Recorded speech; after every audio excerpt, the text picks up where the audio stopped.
What's going on, guys? Today I have an extendable snow brush and an ice scraper sent to me by JoyTutus to show a product demo and review. I'm also going to show how to assemble the snow brush because that comes in a few pieces. And the ice scraper here, pretty straightforward.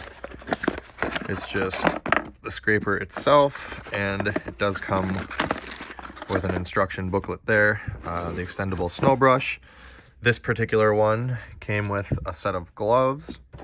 Looks like a microfiber towel or rag here.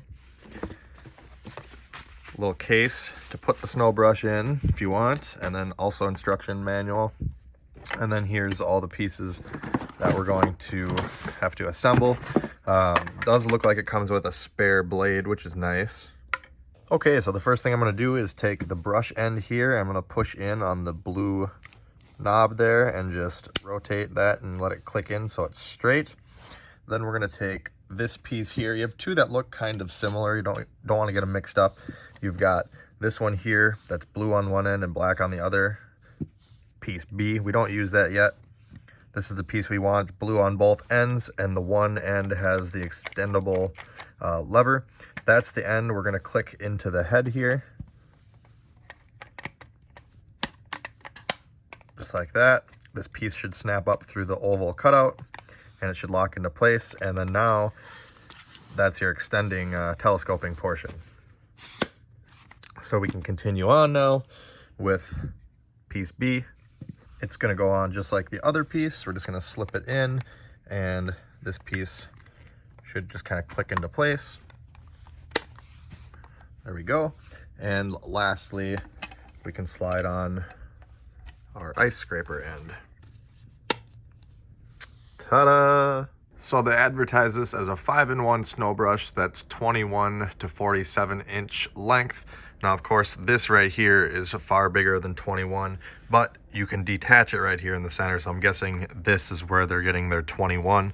If you need to take it apart to store it in your vehicle, you can easily just push this tab and separate the two pieces. You can break it down completely into the 4 pieces like it came. And you can also pivot this for storage as well. Also keep in mind that you can make it longer if needed. You can also take the ice scraper edge and it pulls out, and there's actually 3 different kind of blades you can choose from. This is obviously more aggressive for kind of busting through more stubborn ice. Then you've got this one, which is just like the more fine little edge there, and then you have just your standard straight edge. So whatever you prefer, and it just clicks back into place using this little dowel down here. And real quickly before we demo the product here, I just want to show you how to change out the little rubber blade if you do need to do so.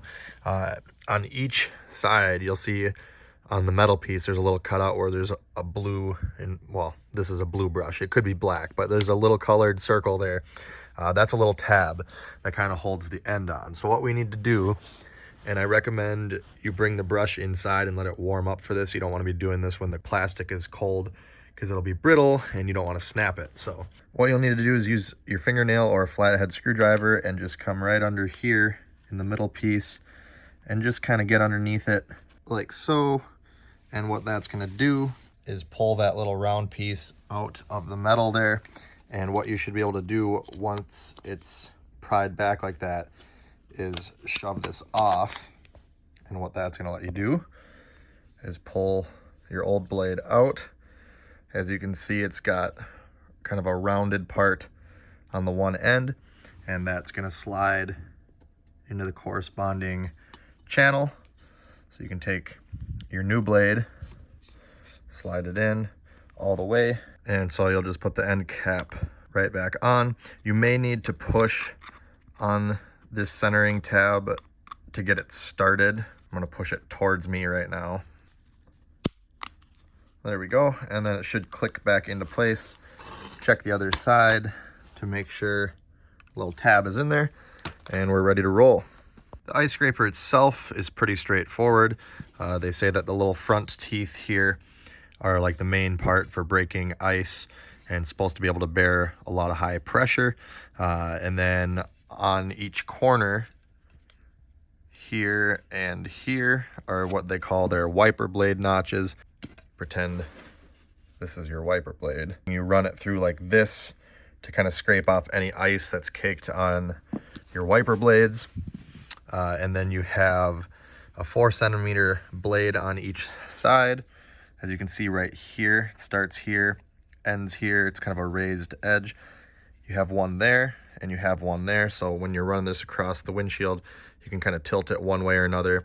And that's your main scraping blade, because on the bottom, it's mostly rounded and smooth, so it doesn't like damage your glass, or if you accidentally go off the windshield and touch any paint, they have it rounded instead of a cutting edge the whole way, so you don't damage anything there. It also has this sort of rubberized grip here to kind of help hang onto, and then on the bottom side there's a little bit of plastic knurling. And then you have the back half here, which is pretty gnarly and aggressive looking. They say that's another high impact teeth for concentrating force and cracking busted pieces of ice. So really you can attack things from every angle with it. I don't have any ice buildup today. I am gonna just run this along the windshield just to make sure it doesn't like scratch anything up, but I don't have any ice buildup. So like I said, the corner notch is here for cleaning ice off of the blade if you have any. As you see here, I don't have any, so it's not a problem, but it fits in there just like so, and you would scrape it down like this. And then obviously for the windshield, you have your multiple different attacking edges and everything here, and you're just going to kind of go to town. Now, you do want to be careful when you're doing this. I would start off pushing lightly and only use this where there's actually ice buildup. As you see here, this is all just snow, so I can't do a very good demonstration for you. It's pretty warm today, but you're going to just kind of go in the circular motions and then use the chopping parts, the cutting blades, the rough edges where needed. But you don't want to push down really hard where there's no ice, just to reduce any chances of scratching or anything. It's a pretty smooth surface, but if you don't have ice, you don't want to be just grinding on the windshield for no reason. You can kind of just pretend that there's ice down here right now. I'm sure these teeth would do pretty good for busting it up. Same with this edge, a little bit smaller teeth, but I think it would work pretty good. And now onto the brush. I'm about 6 foot, 6'1", and my half-ton truck is still a good 2-3 inches taller than me. So even if you're a taller person, if you got a taller vehicle, it can be a bit of a challenge to get onto the roof.